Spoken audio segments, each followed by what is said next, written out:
بسم اللہ الرحمن الرحیم۔ انڈیا میں کرونا نے جو تباہی برپا کی ہے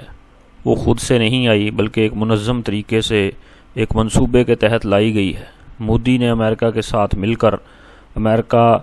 جو دجال کے ایجنڈے پر کام کر رہا ہے اس منصوبے کے تحت یہ ساری پلاننگ کی ہے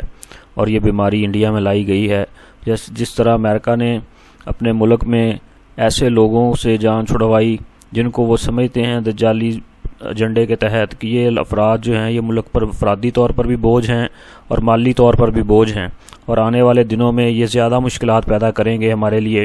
تو انہوں نے وہ وہاں پر جو ہے دیکھیں کہ بوڑھے افراد اور ایسے افراد جو ضعیف تھے، کمزور تھے، جو جسمانی طور پر قوت مدافع ٹھیک نہیں رکھتے تھے،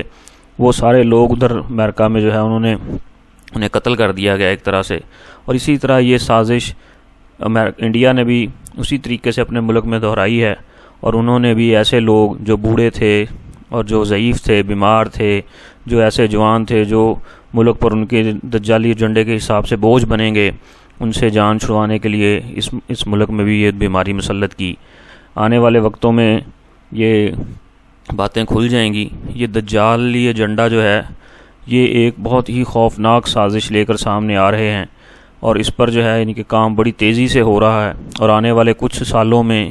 ہم دیکھیں گے کہ بہت زیادہ بیماریاں، تکلیفیں، پریشانیاں، حالات خراب ہوں گے۔ جیسے اب ایک عرصے سے ہم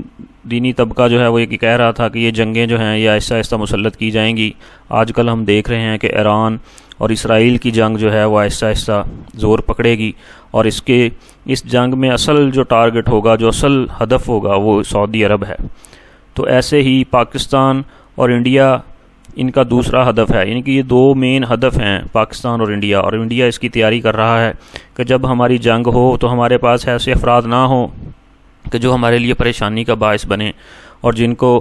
اگر جنگوں کے دوران ہمیں اپنے فوجیوں کو سنبھالنا پڑے یا اپنی دوسری لوگوں کی طرف پر خرچہ کریں، جو خرچہ ہم لوگ ان بوڑھے لوگوں پر یا ایسے لوگوں پر جو ہمارے ملک پر بوجھ ہیں یا آنے والے وقتوں میں بوجھ بنیں گے ان پر کریں، اور اس سے بہتر ہے کہ ہم وہ سرمایہ بچا لیں۔ یہ ایک دجالی سازش ہے۔ اللہ رب العزت ہماری اور پوری امت مسلمہ کی دجال سے اچھی ہمیشہ حفاظت فرمائیں، اور ہمیں آپ صلی اللہ علیہ وسلم کے طریقوں کے مطابق اللہ رب العزت کے حکموں کو پورا کرنے کی توفیق نصیب فرمائیں۔ آمین۔